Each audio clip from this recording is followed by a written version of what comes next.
And joining us there's no segue for that, I apologize. Joining us in the studio is a great solo artist here on the Space Coast music scene, Somber Mercy. Hello. Hi there. How are you? I'm doing splendid. I'm very excited. Excellent. Well, we're happy to have you. And she's wearing a beautiful dress, by the way. That is a beautiful dress. I just wanted to mention that since you can't see it. Thank you. Yeah. Well, we'll do our obligatory pictures under the logo later. Okay. I'll look awkward as usual in Somber Mercy, and we'll get you in on it as well. Maybe. to show off the ensemble. But actually, let's start with that. Somber Mercy is a brand. It's marketing as well. And as long as I've known you, it's the songs, it's the image. How did you get started? Let's start out there. So Somber Mercy, the concept actually came to me in a dream. The name did. I had been doing a dress business previously, and I just been doing it way too long, and it was not serving me. And ever since I was about 6 years old, I was good at singing, but it's different when you can't recognize that you're any good. So it took me till I was about in my mid-20s to realize maybe I have something with this. And it also took a few very scary things that happened in my life, some health scares and things like that made me just break through that mold and say, you know what, I want to do the indie pop thing. And that's what Somber Mercy is all about. It's about holding space and mercy for our more somber experiences in our lives. Excellent. And having seen you perform, that confidence shines through. Again, like you're saying, it's a culmination of some years and gigs and stuff like that. But where do we see you here in Brevard? It's been a while, I would say. Yeah, I've played at Iron Oak Post. I've played at Pineapples. Played for Space Coast Music Fest at least 2 years in a row. That was really fun. I basically played all up and down the coast. Played with Space Swap. And I've played at Orlando Arts Collective. That was my first show ever. They were opening a gallery out there. So, and then my last show was in Stewart down at East Ocean Pub. So, yeah. Oh, and Rockledge Gardens. That was one of my favorites. That was a beautiful, beautiful show. That was a Space Swap show as well, I believe, yeah? Their biggest one, they said. Yeah. Excellent. So, yeah, you're out there. You're expanding on the coast of the state. One thing I've always liked as well, or an additional thing I've always liked, is you're making videos, right? Again, it's the whole package and along with the music. Yes, having visual representation is very important to me. I know that it's something that I just don't capitalize on enough, and that's mainly just because I'm new to that whole experience of making music videos. And I actually got my first start making my first music video. The one for Urania was made over at Derek Gore's the Dreamland Mini Golf. I walked in there. I loved it so much. I called Derek, didn't know anything about everything, and I was just like, hey, can I please film a music video in here?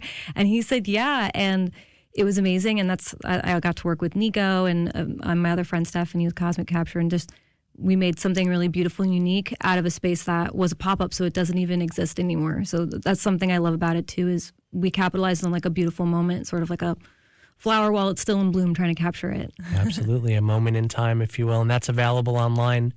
Yes. What's the best way to get that video? YouTube, I would imagine? Yeah, it's on my YouTube channel under Somber Mercy. All right. Well, we are talking with Somber Mercy. You can check out the video, or you can keep listening to this show, because we're going to play Urania right now. All right.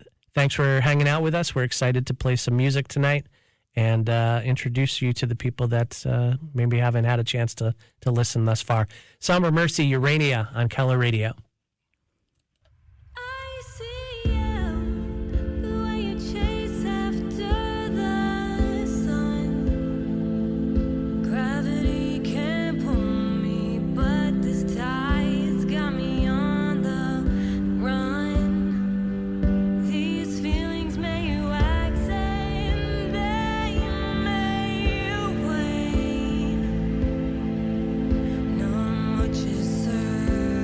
Just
Somber Mercy, Urania here on Keller Radio. We have Somber Mercy in the studio. Thanks for hanging out. Thank you. Yes. That was a beautiful song. Thank you. Yeah, I've never really had the time to listen to your music, so I'm discovering it today for the first time, and I like it. Oh, Yeah. well, it's a nice timing too because the eclipse is tonight. Ooh. So the lunar, and the song Urania is about the moon, so it's kind of Fitting. yeah, Like meant to be.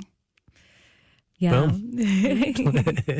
So where do you get your inspirations? Is it the world around you? Is it the experience? Is it stuff you see on the TV? Good question. So I realized that beyond being a musician, or even a webcomicer, or graphic designer, or dressmaker, or anything else that I do, I'm a storyteller, and the storytelling comes from a deep, a deep sense and urge to sort of figure myself out, and then to take the experiences I learned and then put them into song form. And specifically, I'm somebody who doesn't want to stop at any particular one experience. So some people will write music about their pain. That's very common. Emotional pain body music is what I call it. But I've noticed that writing about joy is actually a little bit harder, and not just specifically happiness, but how we find our way through the pain and transform that into something that brings us, into a better place. So Urania actually is all about that. It's the unknown and how we can transform through that and move through our emotional phases and be fine. Excellent. And you were telling us off air, and we don't necessarily need to go into specific details of name and so forth, but you have a connection with your fans, and that's got to feel good after everything's recorded, after everything's performed, to know that your message is getting out there and that people are in tune with it. Yeah. Yes, yeah, that's part of my writing process. Was I imagined what kind of conversation I want to have with the audience, and I realized if I write a song about bashing like an ex or something, I'll get a lot of people being like, "Yeah, I don't like my ex either," or "I don't," and I realized that those aren't the kinds of conversations I want to have, and so the music I write about transforming pain into something else, where we can all, like, I'm trying to empower people. I then meet other people who are on that journey, and that's really beautiful. Absolutely. Talking with Somber Mercy, you mentioned that this is your latest single. Yes. And it features a name that I'm familiar with, but I know nothing about, Wild Zest. So why don't you kind of set up before we play this song? Sure. So I collaborated with Wild Zest on this song. We've been working on music in general, but he actually has been in some previous bands, one called Identify Fate and From Within, that were local. So he specializes in metalcore, but also in pop. His name is Joshua Haas. And so, he teamed up with me. We both have a similar vision, and we want to share positive messages, more or less, but without negating the fact that there is some real and true pain and things that we go through in life. So this song in particular is about when you have that first big disconnection with somebody that you care about in your life, and you realize, is our bond going to survive the misunderstandings, and how people work through that together.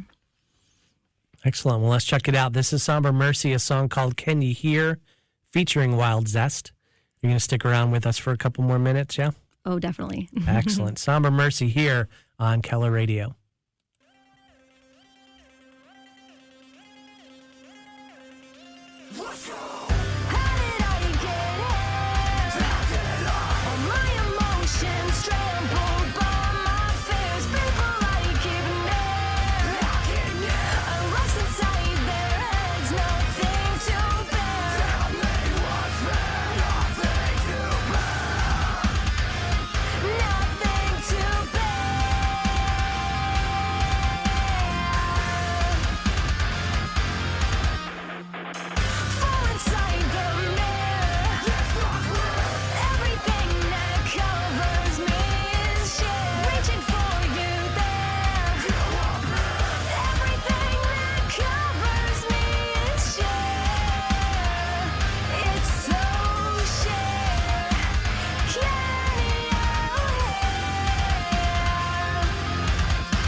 I like that a lot. Can You Hear featuring Wild Zest, Somber Mercy here in the studio on Keller Radio on this Monday night. Trombone Brooke joining us as well. It's gotta just happen. We can't force it to happen. All right. Somber Mercy. So we've got the video done. Is there a video for that? I may have asked you this already. There is a visualizer and a lyric video, but not a music video. So, yeah, not yet. Do you have your own YouTube channel? Is this something that people can go and check out?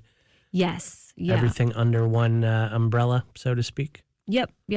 I got lots of videos on my YouTube channel. Very cool. You got a question for Somber Mercy? Do I have any questions?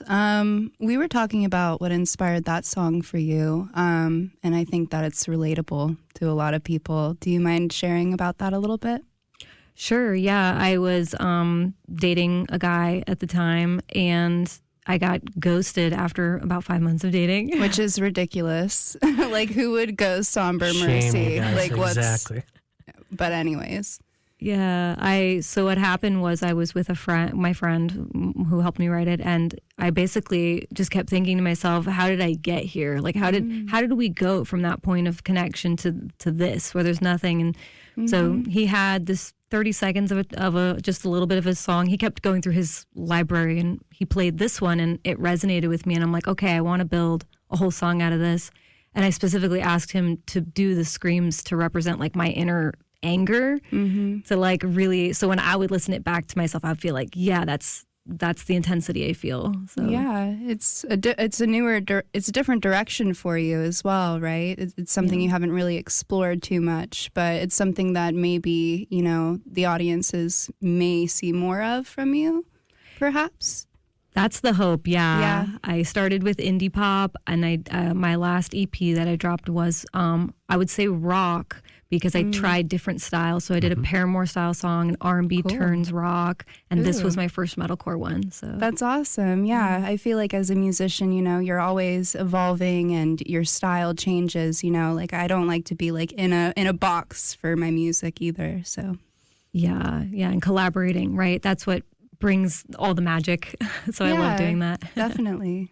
And I think the times that I've seen you perform, the lineup has been different each time. So you have that ability to jump on different types of shows as well. It's not necessarily going to be just a pop rock show or metalcore, that you have that diversity in your set, and definitely catches someone's attention, I would say, when we're doing, from one genre to the next. Now we got one more song queued up. This one song is called Lullaby. What can you tell us about that? This one is definitely a genre mixer. So the beginning is nothing like the end. So definitely stick around for the end of the song. It completely changes. So I don't want to really give away the surprise. So I want to have you listen to it first. But excellent. Yeah. Somber Mercy. We've talked about the YouTube channel. Where else can people find you online? Yeah. So you can also find me on all streaming platforms. With the current state of music and how it doesn't make much money, please support me on Bandcamp or my Spring store. So I do have a merch store where you can buy merch that I custom design myself. I'm also on Instagram. That's the place I'm most active outside of YouTube. And I have Twitter if you decide that's more of your platform, or I guess X is what it's called now. Indeed. You're covering all the bases, and something I respect a lot about you. Again, it's not one dimension, whether it's the music styles, whether it's the media, the marketing, and the confidence. So thanks for hanging out. Thanks for coming to the show. Check Somber Mercy out online, and definitely let us know when you're playing in the area or beyond. We'll definitely pass those details. Yeah, that'd be great. I'm open for shows right now. I'm booking right now. So yeah. All right. You heard it here first. Somber Mercy in words and music. This is Lullaby on a Monday night, Keller Radio.